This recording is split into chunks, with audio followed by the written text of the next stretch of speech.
Hello, and welcome to another episode of the Seasonal Tokens Podcast, where Polar interviews people so you can do more investing and less gambling. Hello everyone, it is Polar here, the CMO of Seasonal Tokens. Welcome on another episode of the Seasonal Tokens podcast. Today we have another special guest. We have Kishor here, a venture capitalist and advisor, plus many other things. So welcome, Kishor. Thanks Polar for having me here. Okay, so can you introduce yourself with a few words? Sure. So basically, I started my career with an OTC broker. Then I basically moved to US to work in Silicon Valley. I worked for B2B marketplace. And then I moved from Silicon Valley to Singapore to start my own hedge fund. Ran my hedge fund for a couple of years and then was bitten by the Bitcoin bug. I was very curious. So I decided to jump into the crypto space. I then founded my own crypto exchange out of Estonia. And subsequent to that, I moved back to Singapore to join a company called Preowned. Preowned is a licensed crypto custodian, and they serve basically institutions and venture capital funds. Subsequent to that, I joined Preowned. Preowned is a metaverse gaming company, and I helped the company go listed on MXC Gate. And this year, I started my own VC. It's a DAO VC, where our community invests in startup projects. So our community basically gets opportunities to invest in private sale of tokens as well as NFTs. That's where we are right now. Amazing. You definitely have an abundant background. So what has attracted you to the Web3 world? Is it the Bitcoin bug or something else? I will not lie to you. It's definitely the money. But I think having worked in Silicon Valley and having a background of technology as well, I'm very much excited with startups because that's how I started my career, right? I was working for a startup in Silicon Valley and startups have the most exciting journey. I like to be part of the startup journey because it's very, very fresh. And you'll be surprised that the average age of an entrepreneur in the blockchain space is 30. And the kind of ideas which these young, I would say, entrepreneurs have is the one that actually makes me excited. So that's one of the biggest reasons why I like to be in the Web3. But in general, I think Web3 has far more greater opportunities for everyone, right? So it's not like a gated community, right? In a Web2 space, it's very difficult to find access to a CEO. But in a Web3 space, CEOs are very easily accessible, right? And let's talk a little bit on smart contracts, right? So Web3 is all about blockchain and smart contracts that makes it very trustless, right? So you really don't need a middleman or a guarantor, which is what Web2 was doing all along. So I think these are the three reasons which have really attracted me to the Web3 world. Okay, for you, this type of personal contact with the CEO sounds like something that can change the crypto industry. Is this what you are saying? Yeah, you're absolutely right. Like, for example, if I want to kind of invest in startup projects in the Web2 space, it's going to be very difficult unless I'm like a very, very high-end institutional investor or a very huge VC, right? But in the token space, even DAO VCs can get access to good projects. So that's the difference. I absolutely agree with you. For example, before I met you, a friend of mine has told me about you, and with a few messages, I was able to get in contact with you, which, like you said, would be very hard in the Web2 world.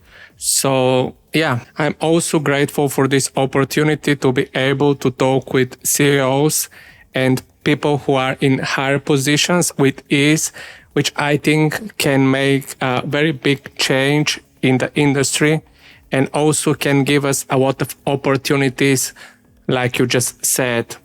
You have had your hedge fund and right now you have your investment DAO, which means that you have been investing in a lot of crypto and NFT projects.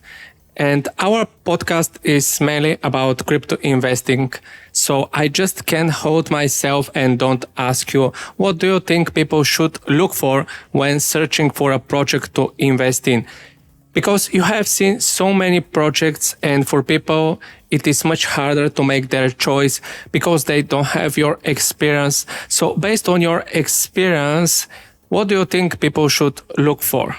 So First and foremost is the team. Make sure the team is fully public. A lot of founders, they like to keep themselves anonymous. This is more so for NFT projects. I like to only back projects which are doxed. So I want to kind of make sure that, the project founders have some kind of experience in doing their own so-called exits prior. So that means they've done exit in a Web 2, now they're doing Web 3, or they have worked for a project which has done exits and they were part of the core team. So that's something which I'm really looking for when I'm looking at a particular project, right? Second is I look at the community, right? So if it's, let's say it's a B2C project, right? What is the community? Because at the end of the day, you can't be telling how good you are, right? So you're always looking for social proof, correct? And the community is your social proof. Third is, who are the backers?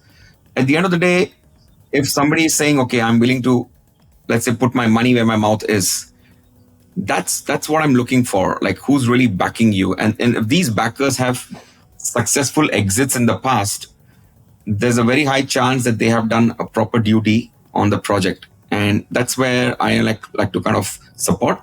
If the project doesn't have backers, then who are the launch pads? So if you have reputable launch pads on which your project is going to be doing their IDO, okay, that's what I'm looking at. Let's say a top exchange, right? That's going to list your token. And that's something I'm really excited to invest my money with, right? Then, of course, we go down to maybe the product side of it. At what stage is the product development? If it's just an idea, then it's too much of a high risk.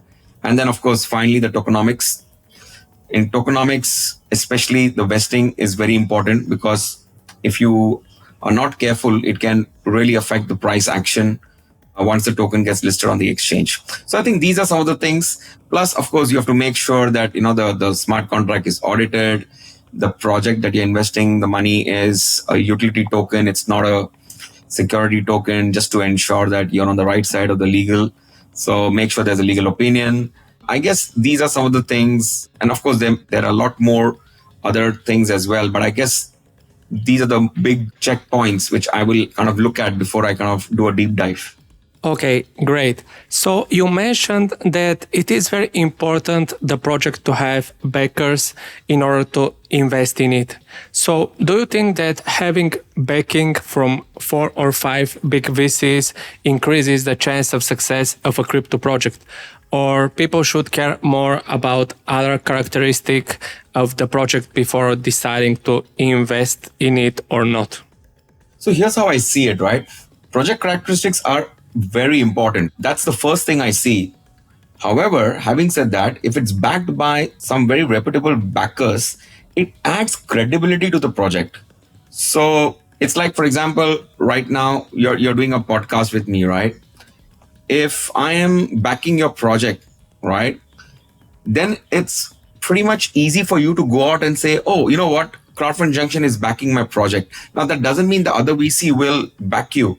It's just another feather in your cap, and it opens up doors. Oh, okay. So Crowdfund Junction has backed you up. All right. We would like to take a look at what is your project all about. So it just opens up more doors. That's how I see it. Yeah, I definitely agree about that. That's for sure when you're looking for investment. But my question is more about, like, if you have backing from investors, like big investors, does this mean that the project has a bigger chance of success? I mean, of becoming the next X Infinity project or becoming the next Apple, for example? I would not say it has a bigger chance of success. I would say it has a less chance of failure. Let's put it this way.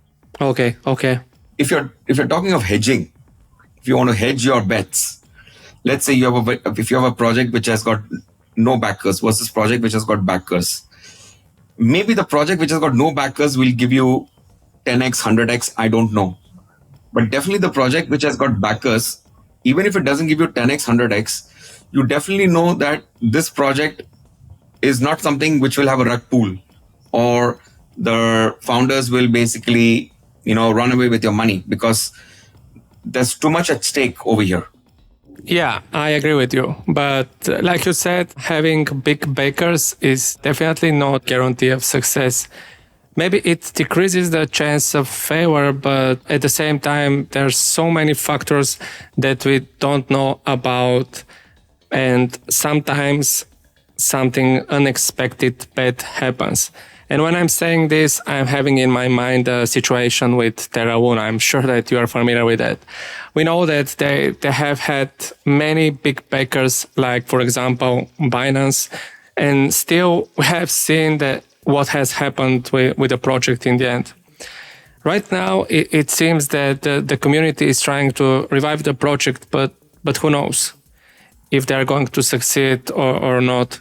But in the end, they have had one of the top backers in the VC world, but it seems that maybe the team or the leader of the team was the issue, or maybe the concept of the project was the issue. So, like we said, there are factors that we don't know, and having the biggest backers, that doesn't guarantee anything. So, when we talk about investments, what do you think is a more profitable investment? Investing in a project with great hype marketing, or investing in a project that have a consistent but not hype-oriented marketing?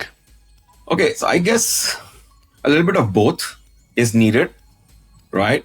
If you don't have enough marketing or visibility, even if you're a good project or a good product or service, how good is it if people are not aware of your product or service, right?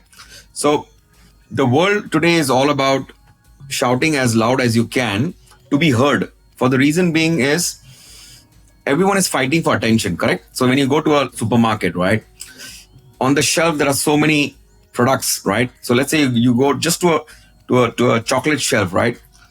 I mean, there's Kit Kat out there, and there's Ferrero Rocher out there, and there's Toblerone out there. Everyone is fighting for shelf space, right? So when I'm taking my kid, and when it's Christmas time especially, right, how does he decide, right? So it's the same right now on projects, right? And the thing about projects is they all come at the same time, if you notice, right? So when it's winter, everyone is quiet. And then when the things turns around, everyone comes at the same time. Now, on an average in a day in a bull market, I am listening to 10 projects in a day. And what is that one thing that stands out? By the time I go to bed, again, next day, I'm listening to 10 new projects.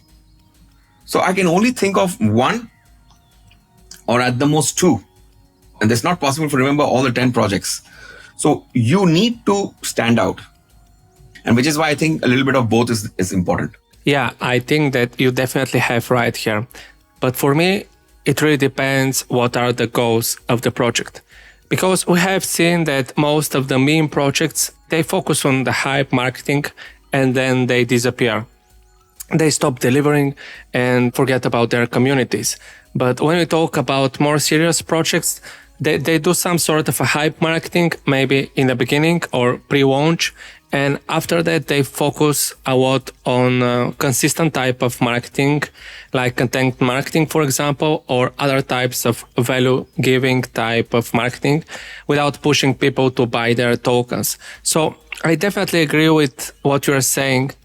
So that's why people should be very careful when they're checking projects and see if these projects are deeply focused on hype marketing or deeply focused only on not high-oriented marketing, and decide what they are looking to achieve with their investment. Is it a very quick profit or a long-term investment? So as a hedge fund owner and owner of a DAO, you have seen many pitch decks.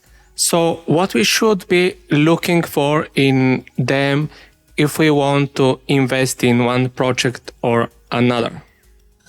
Very good question. So here's the thing, right? When I open a pitch deck, what is it that the project is trying to actually solve? And I've seen so many pitch decks, they are too wordy. If I'm in an elevator, let's say with a founder, the lift is going to open in the next 30 seconds. You have to convince me in 30 seconds, what is your project all about? I don't need 20 slides from you to convince me what your project is all about. I need one or maximum two, and three is already a lot. If I'm not convinced within the first 3 slides of your pitch deck, I will not even go to the fourth one. So don't make 20, 50, 100 slides. Focus on the first 3. And if the first 3 slide catches my attention, I will definitely look at the remaining slides. So what I want to say over here is, what is it that you are actually solving, that you are providing to the customer? So don't focus too much on features, focus on benefits. That should be your first 3 slide. So like I said, right? Second is, of course, every VC wants to see that you're solving a problem of a big market. Why? Because it's all about valuation, right? If you're solving a small problem, let's say if my target market is only, for example, people who are within the age group of, let's say, teens. It's a very, very small, of course, it's a very targeted market, but it's a small market, right? And then again, within that market, how many of them really have buying power, right? Because they're very much dependent on their parents, right? So as a VC, I will think, right? Okay, fine. First of all, your market is teens, and then they don't even have buying power, which means they can't decide on themselves. They have to depend. So these are things which are very, very important. So the size of the market is important, and the buying power of that market, right? And then why is your product and service is the solution? That's the thing. Everyone thinks that, oh, my product can solve the problem. Everyone believes in that, right? So you have to actually understand and show that I already have customers using my product. It may not be paid. For example, I may have a subscriber list. I'm not charging any of my subscribers right now, but they're all subscribing to my service. And I grew from a list of 100. Now I've got 1 million subscribers. But after a year, I'll start charging. Now that itself is proof that people are using your products and services, which means when you say that your products and services is the solution, this is the proof. So VCs are not necessarily looking at revenue. They're looking at usage. Then comes the next thing, is your revenue model. So let's say you have already social proof, people are using your services. Then the question is, your pricing cannot be mispriced. If you misprice your product and service, people will stop using your products and they will go back to their old ways of doing things. Why? Because no doubt you have a great product, but it's outpriced, or it's priced out of the range, right? So what is important is, like I said, traction. Yeah. Any VC is looking for what? Validation. And then of course, what is your go-to-market strategy? How are you going to increase your market share? If let's say there's already existing customers, right? Why will your exchange, there's already Binance, there's already FTX, for example, and you want to launch your own exchange. Or let's say you want to do a DEX, a decentralized exchange. There's already PancakeSwap, there's already Uniswap. What is it? Like I just came back from a presentation yesterday, and they are launching a layer 1 rather. There are already enough layer 1s. Is there market for another layer 1, right? So that's the important question, right? And then of course the team, which I already mentioned, team should have experience. Another thing is financial forecast. Now a lot of token projects, they don't do financial forecast. And if they do, they are not at all realistic. And of course, the use of funds. Now, this is the interesting part, right? Every project will value themselves, oh, we are worth $50 million, we are worth $100 million. Why? Because they look at Axie Infinity, if let's say it's gaming, or they look at, for example, if it's a DEX, they look at Uniswap. If they look at centralized exchange, they look at, for example, Binance. If they look at level 2, they look at Polygon, and they use that as a comparison, right? And they believe that they should get that valuation. But what they don't understand is how many years it took Axie Infinity to get that valuation. How many years it took for Polygon to build that ecosystem. Today, the ecosystem of Polygon is huge, and you're just starting off today, and you want to have the same valuation. That doesn't make sense, right? So you are saying that, you want to raise $100 million because you want to do what Polygon has done. No, even with $100 million, you won't be able to do it. $100 million is what they raised, but that was 3 years back. Today, if you had to do what they have to do, it will be almost $1 billion. They call it the replacement cost theory. So all I'm trying to say is that every VC out there wants to make sure that the funds that they're giving is channeled in the right manner. It's not that the money will be just given and you can do whatever you want just because valuations are flying high. Okay. So it seems that there are a lot of things that we have to look for in a pitch deck when we are deciding if we should invest in one project or another. But like we have already said, even if a project checks all the things that you just mentioned, there are still things that can lead to their failure. So my next question is related to that. So what are the most common mistakes that you have seen that crypto projects have done that has led to their failure? So there are many factors. Let me start with the easy one. The easy one is wrong timing. A lot of projects, if they don't come at the right time, because at the end of the day, it's all about investor mindset, right? If the market is down, no matter how good your product is, they are not ready to open up their wallets and invest. So I would say market timing is extremely, extremely important. Okay. So in other words, don't go against the wave. That's one. But I would say the common mistake which I find among entrepreneurs is they are all trying to copy the business idea which has done extremely well. For example, till last year, everyone was coming out with their own gaming project. And when I look at the founders have got nothing to do with gaming. They have never even played a game in their entire life, right? And they are now founders of a gaming project. So in the sense, to me, it's like a cash grab. Yeah. So please don't copy just because somebody else is doing it. And the third thing I would say is lack of application. There are, I would say, 90% of the projects out there which have promised the moon. But I'm not talking about the price. Forget the price. I'm talking about the application, the utility. There is zero application of that token. So I feel these are the 3 things which is the common mistake. Of course, there are a lot, but these are the 3 big things which I look at. Okay, great point. So we just talked about the failure, but at the same time, we know that there is one thing that is very common in the crypto and also in the NFT space. And it is very sad that I suppose that we're going to see this a lot more months, probably years. And these are the rug pulls. So how do you think people can reduce the risk of investing in potential rug pulls? Every project founder have to be KYC'd, have to be KYB'd. If they rug pull, they should be exposed. There is no other way. Otherwise, rug pulls will continue because they know they can get away.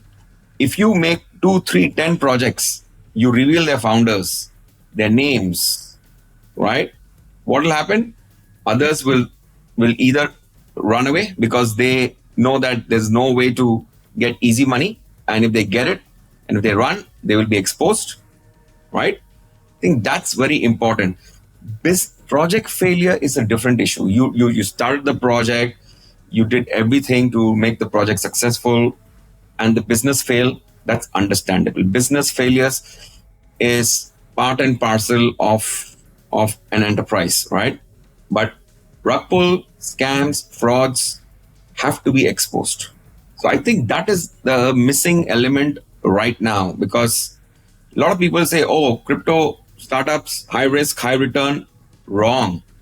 I think the Web2 space was a little bit more secured from a rug pull point of view than the Web3 space. So I think that is the difference, because I was in the .com boom phase also.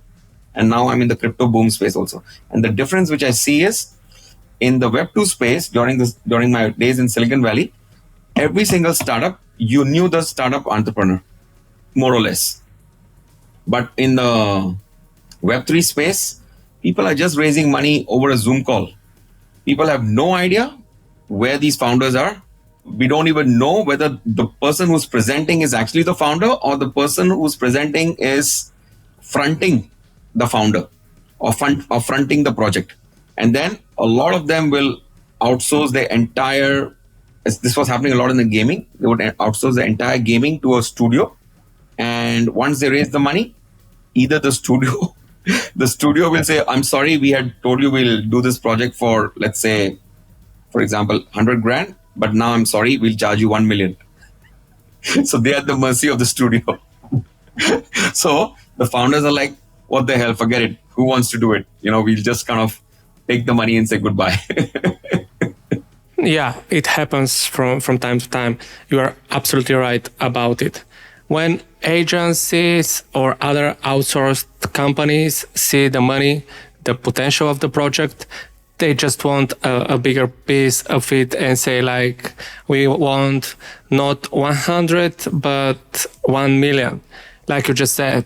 But for example, the company has just raised 2 million, for example, and the agency, they don't want just 100,000. They want more. They want 2 millions, right? Which I don't think is fair, because in the end, they'll make much more, but in the long term.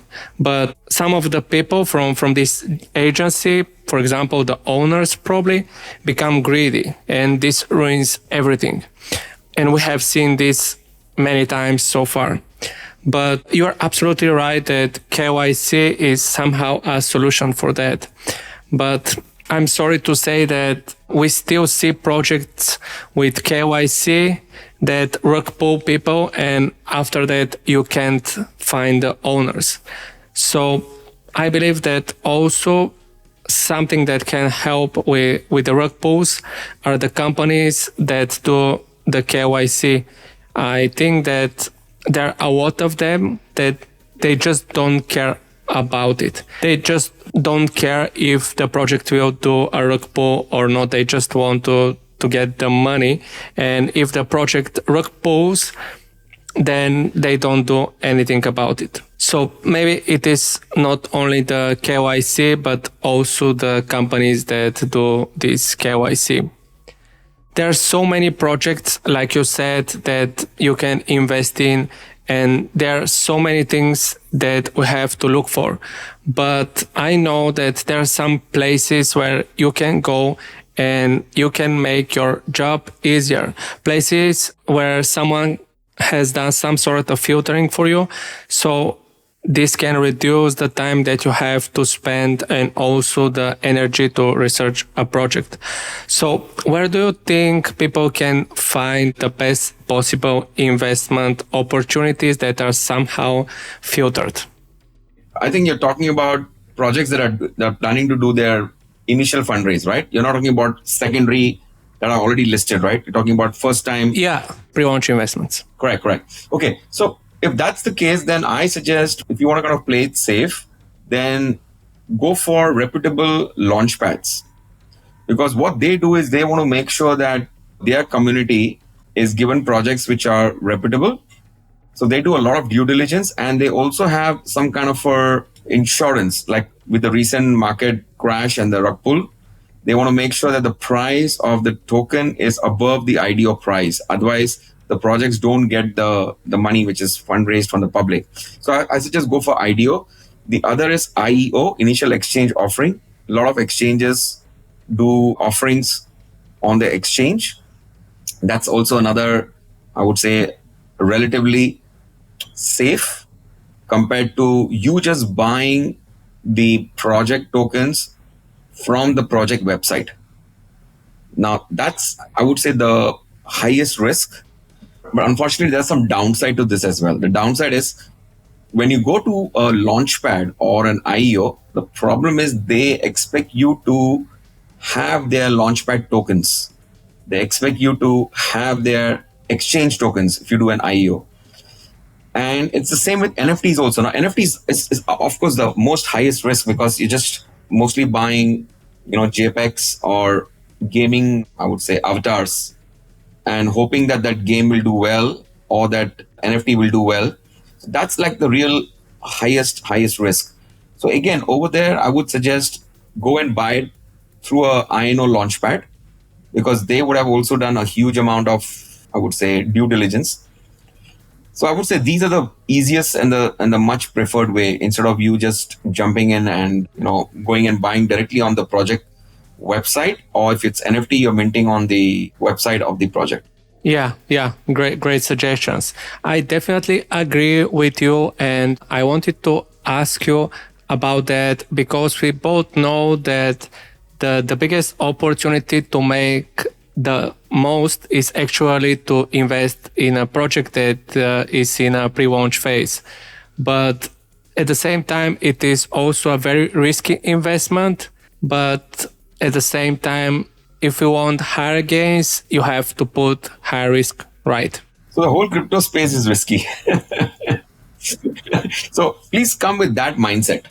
If you don't have that mindset, I would suggest go to equities, which is also risk, but compared to crypto, it's in relatively it is less riskier, but it's still risky compared to other instruments like, for example, bank fixed deposits or even real estate, for example. I agree with you. But like we said, if we want higher gains, you have to put higher risk, right? So, Kishor, if you can turn back time and you have the chance to start investing in crypto again from ground zero, what would your first step be? I would definitely go and buy a lot of Bitcoins and Ethereum, of course. So I think these two would have been the first thing I would have done if I can turn back the clock. But having said that, I have no regrets in my crypto journey because there is always the next Bitcoin. Like, for example, your project could be the next Axie Infinity, or your project can become the next Polygon. When I say that, I'm not talking in terms in the same category, but I'm talking in terms of valuation, right? So there are lots of opportunities out there, even now, because as you know, that the Web3 has not even like begun. It's like we're just at the start of the start.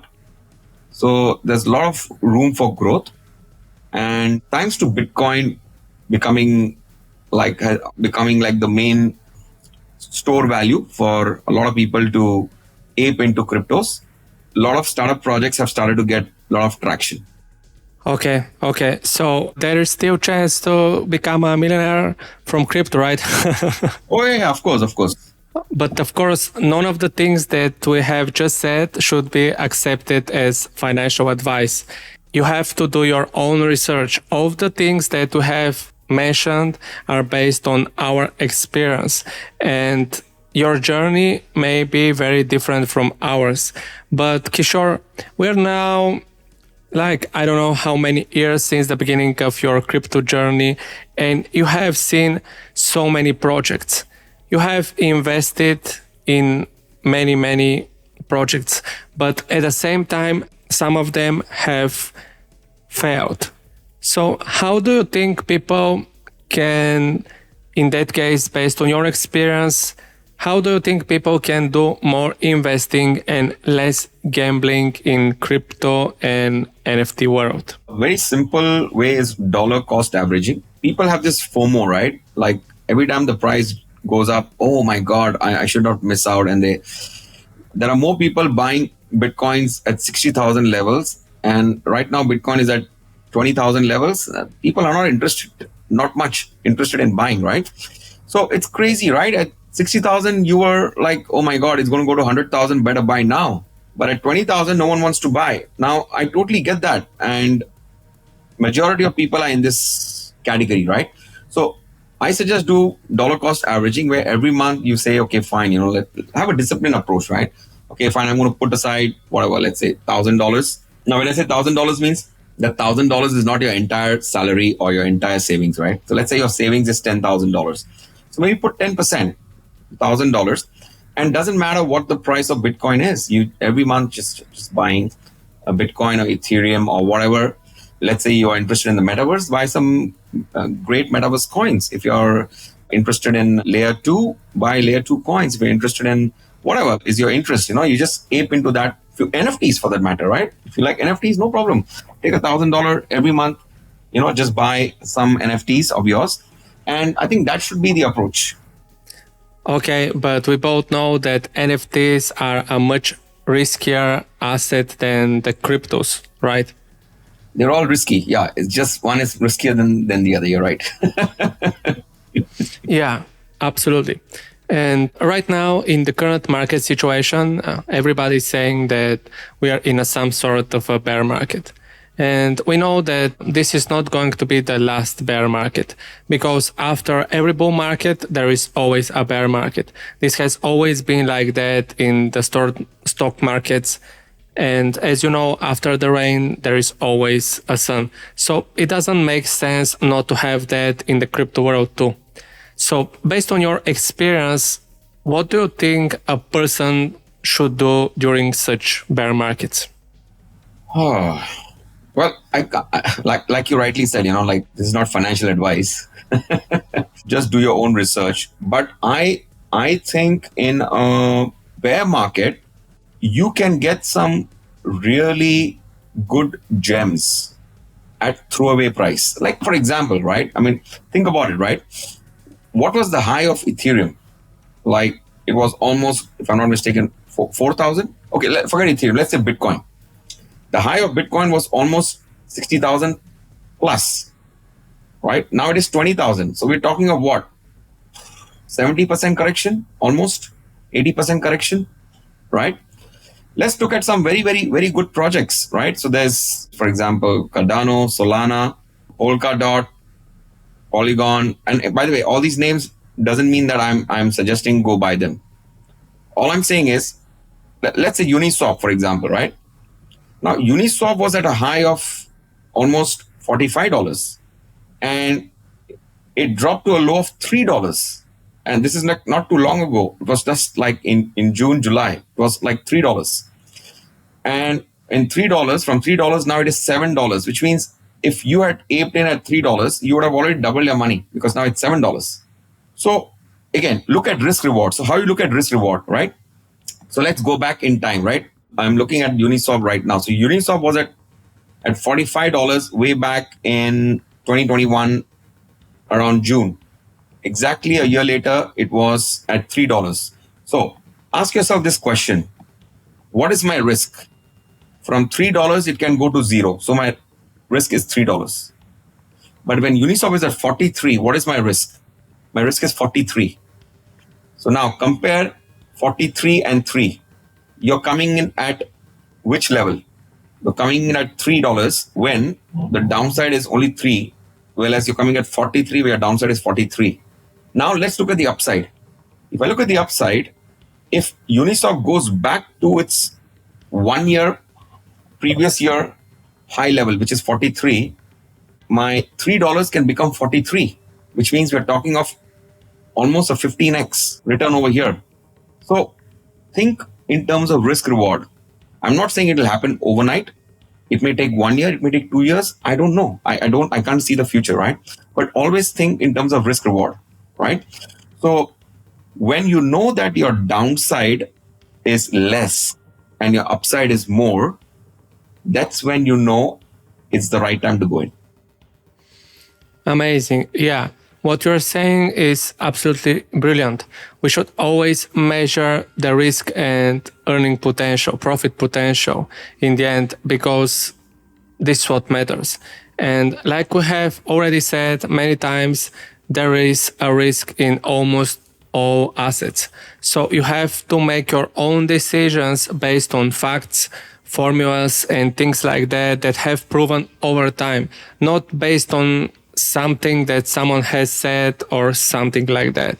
So Kishor, it has been an amazing interview and I'm so happy that you have had the time to join my podcast. So do you have any final words that you want to share with the listeners? Yeah. So guys, the The Web3 space, the DeFi space, the crypto space, the blockchain space is so amazing. You can get to meet guys like Polar, VCs like us, but have this attitude of learning, right? Every day when you wake up, you will see the space has changed. And what worked till last year is no more relevant this year.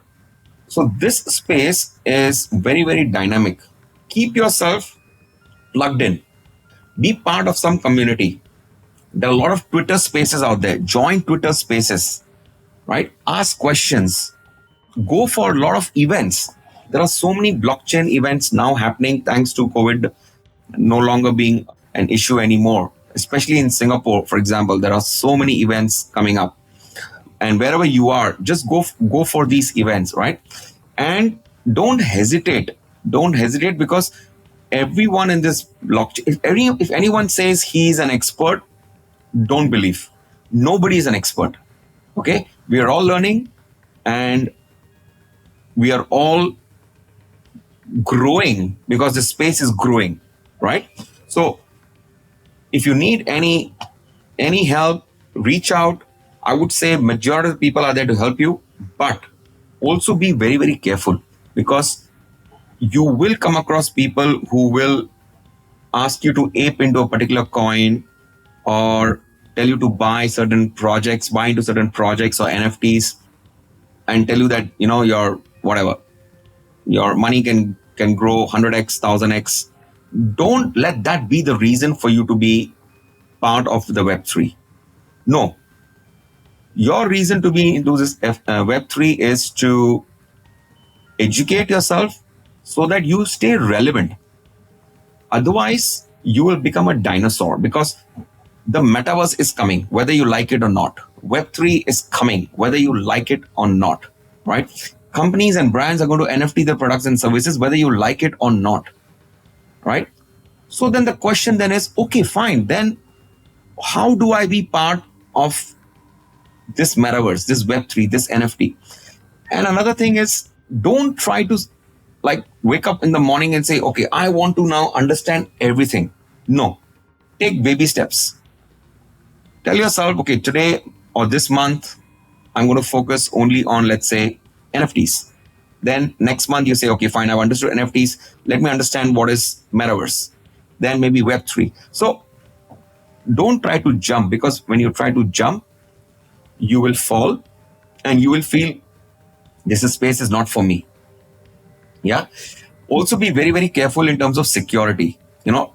Because it's Web3, you can connect your wallet to any website and they can basically take away your coins. So be careful, who is telling you to do what, especially when you're on Telegram, you're on Discord. These two places, you will get a lot of people wanting to connect with you, knowing that you're very eager to learn. They will tell you, oh, you want to learn, click on this link. Everything is available for free. Just connect your wallet. Yeah. So, yeah, that's all from my side. Polar, thank you so much for having me here. I hope whatever I've shared will help this community to be a safer place. In fact, day before yesterday, I was at an event which was organized by Merkle Science. So Merkle Science is very similar like chain analysis. So they just raised $24 million and they basically help in detecting blockchain threats. There are a lot of bridges out there, right? Between chains, right? So they basically help to detect a lot of threats. So the thing is that the space is getting safer day by day, but it's also growing very fast. So if you want to get a job, this is a perfect place. There's so much of opportunities for people to get a job in cybersecurity, in metaverse, in Web3, in NFT. If you want to start a project, yeah, please go ahead, start. Venture capital people are willing to support projects. So don't hesitate, just get started, take baby steps, and you will really find this space very, very, very rewarding. Amazing stuff.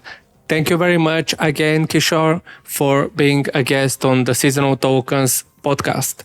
It has been an amazing interview. I'm sure that our listeners will find a lot of gems in your answers. So thank you very much for that.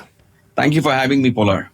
Yeah, it was my pleasure. So thank you very much to all of you that have reached this part of the episode. I truly appreciate your support, and I hope that you will join me on the next episode because I have prepared another special guest for you. So I'm Polar, the CMO of Seasonal Tokens, and I'll talk to you on the next episode. Bye.